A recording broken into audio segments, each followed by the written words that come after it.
Hi guys, and welcome to Mark Bajerski YouTube channel. What a beautiful day it's been today. It's been filled with joy. Many amazing things have happened today. Lots of amazing synchronicities, which you all know already is Spirit's helping hand. If you are in that kind of open-mindedness to believe that there's more to life than eating, drinking, sleeping and working. I've come to realise over the past decade how amazing the universe is and how we are led to certain people at certain moments to help us along a journey. It doesn't always mean that the people that we meet are perfect or the ones that save us or help us. It sometimes means that we meet people who really challenge our self-awareness, our inner power, inner strength, and they teach us how to behave, how to act, or especially how to look at ourselves and realize, was that a lesson and did I learn from that? So they're equally as beautiful, but we tend to measure synchronicities by perfection or by the thunderbolt and lightning strikes, when I actually now see them in a completely different way. I see people who are a challenge as not a challenge. I see them as my test to see how strong I've become. So now when I meet somebody like today, for instance, today I woke up this morning and I got myself nicely to the airport to take my first flight to Spain, and out of all the flights, the flight that was cancelled was mine. And I smiled, got up and I walked out. And then I went to the Ryanair desk, and the lady was slightly challenging again. Everybody's challenging at airports. They must deal with a lot of hassle, and they're already on their guard before you go up to them. Even if you smile at them and make a joke, they struggle to smile back because of the pain and suffering that they must endure because of people's stress. So this girl was blatantly not willing to laugh, even though I told some of my best jokes. But anyway, that was a real experience, and something I find very fascinating now, because how I see life now is never a reflection of myself, but as a reflection of somebody else. When I look at myself, I see myself as, how did I react at any given moment? And if I ask myself and truthfully answer, actually, I was really nice to that person, and how they react back is in anger or resentment or stress, I see that as a complete mirror image to how they're feeling at that given moment. So I've learned never to take anything personally, because it isn't personal. If you actually truly live in this unique way of seeing things, which is completely different to how the world wants you to react, which is to react as if the issue is yours and you have to fight back and complain, and complaining and fighting back and being strong and using your ego and your power and your wisdom in a certain way that you feel as if you have to play a game of tennis with somebody and win them, is never a winning game, ever. So I dropped my tennis racket a long time ago, and I don't play. You see, life is too short. You have only so many hours in a day, and if you play tennis with any of these people, then you hold on to their issues and problems and weaknesses. Therefore, what do you think you're going to live for the rest of that day? You're going to live in resentment, pain, suffering, fear, sadness of that very person that sent that energy to you. So when you really realize that life is always a mirror image to you and to somebody else, then it's very easy to judge yourself. Meaning that if I'm smiling and happy today and working on that, that means my energy and myself is good. But if I am angry, sad, miserable, lonely, and feel all these very feelings that the universe and everything around us can give us to help us recognize how to become stronger then once you do that, then you can start working on yourself. Nobody said, and I have never said to you, that you're going to be happy every day. But what I do believe is that we can work on that very energy and strength to strengthen up ourselves like we would do going to the gym and exercising. So if you see life as an exercise, and everybody you meet is a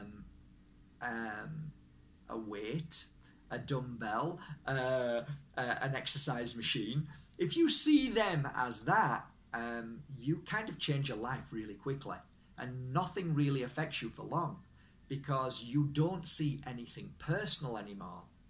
So I think that's a real great lesson for us all today. We must not take things personally. And it doesn't matter if it's your brother, your sister, your mother, your father, your partner, your children. You must not take things personally when they start to have a go at you or they start to feel bad or sad.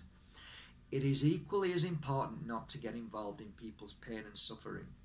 There is a difference between getting involved in somebody's pain and suffering in the way that you can support them when they're going through that.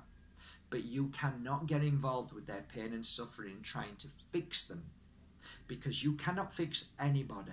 You can only stand by their sides when they're feeling that pain and give them support with love, but do not fall into the trap of feeling their pain, because ultimately if you do that, it is the same as falling into the trap as somebody reacting to you, so you react back. I think it's really nice to be able to react in a positive way when somebody reacts back in a positive way. That kind of interaction is beautiful. But when you feel somebody's pain, anger, frustration, resentment, bitterness, jealousy, you must become stronger than that by simply saying that is a reflection of their energy and not mine. There is a difference. When you are horrible to somebody and they're horrible back to you, then that's a different situation. You get what you reap what you sow. So if you're having a bad day to somebody and you react badly to them, you should apologize to them instantly and say, I'm really sorry, that was me. I'm having a bad day. I'm extremely sorry. I didn't mean to take it out on you. That way you recognize how you behaved, and that way you can stop it instantly by apologizing, not to them, but more to yourself, because that's what you're actually doing. You're training yourself to recognize your knee-jerk reaction, or as a friend of mine says, the triggers, the trigger points. What triggers you to be upset?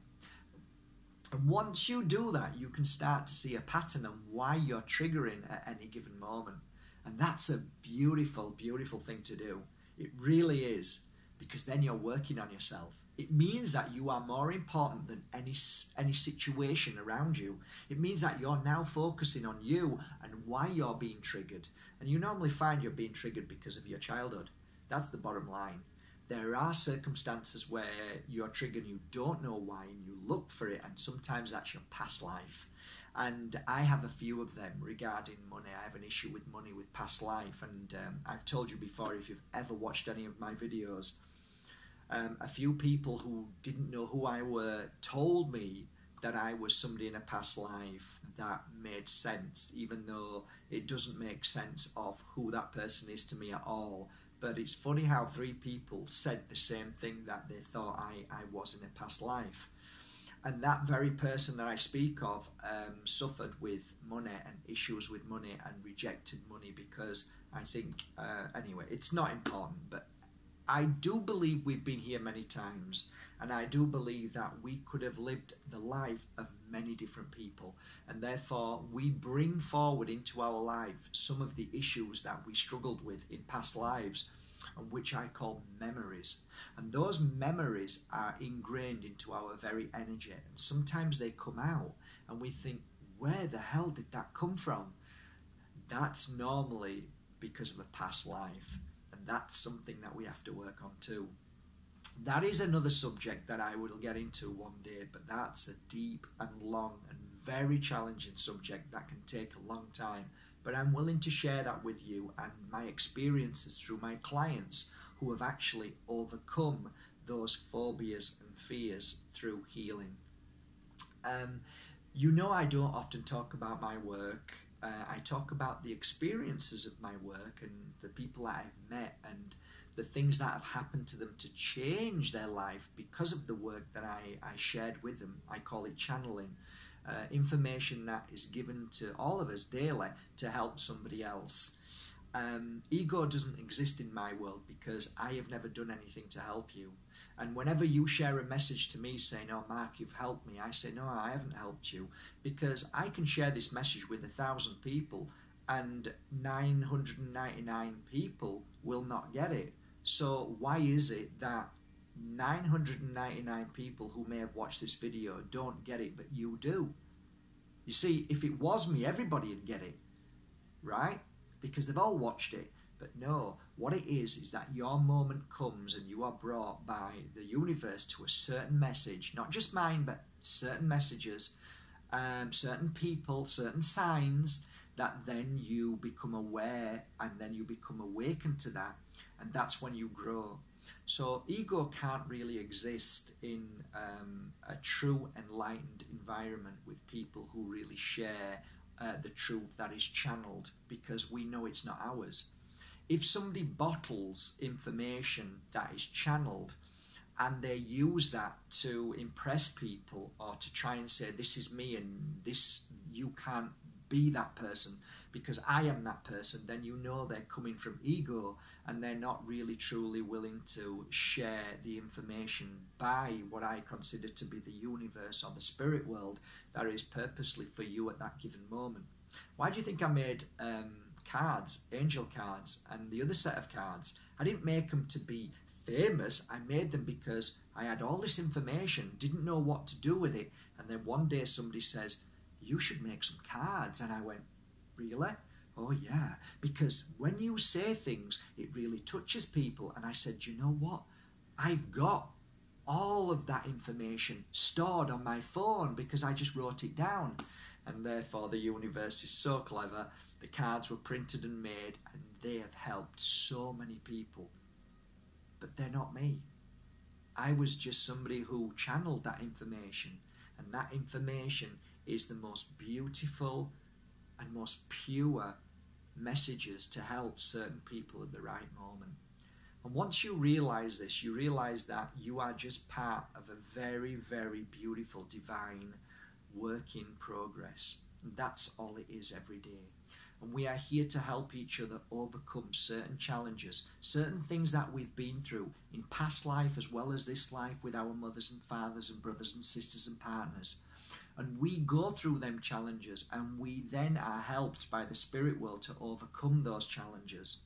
And once we overcome those challenges, we become stronger to then help somebody else overcome them challenges. And then we leave this world to go home and then to look at our life and say, wow, now I'm home. Look at all the things that I went through. And look at that, what I conquered and felt, and I did really well there. But actually, I think I'd like to go back and learn this now and that now. I'd like to go through this challenge because I'm strong, and I want to go through that challenge, and I want to feel this pain and that pain because I know I can conquer it. So that's why I always say to you, when you are in the most pain and suffering in this world, it means that you are the most powerful and strong warrior that has come to this world to conquer all that you're going through. That's why I smile. So whenever you come to me and you're down on the floor crying, I say, you are not weak. You are the most powerful soul in the world. And after 13 years of doing this, I can share with you the thousands of people now who once were on the floor that are now the most shining lights in this world, who are helping so many people. That's my message today. I love you all, guys. Thank you for allowing me to babble on today. I'm doing a lot of babbling lately and don't really know where any messages are really set to go or where I'm going to head with this message or that message. But I do know with my hand on my heart, when I speak to you, I speak with a pure heart. And I only hope that if this message touches one person to make a little bit of sense, to help them feel a little bit of, I don't know, feel a little bit that they can just breathe easy and know that they are not targeted, that they are not unlucky, that they are not going through suffering because of anything other than the most beautiful inner strength that is within them, that they can do this and conquer it. It's never anything personal. Nobody wants to hurt you.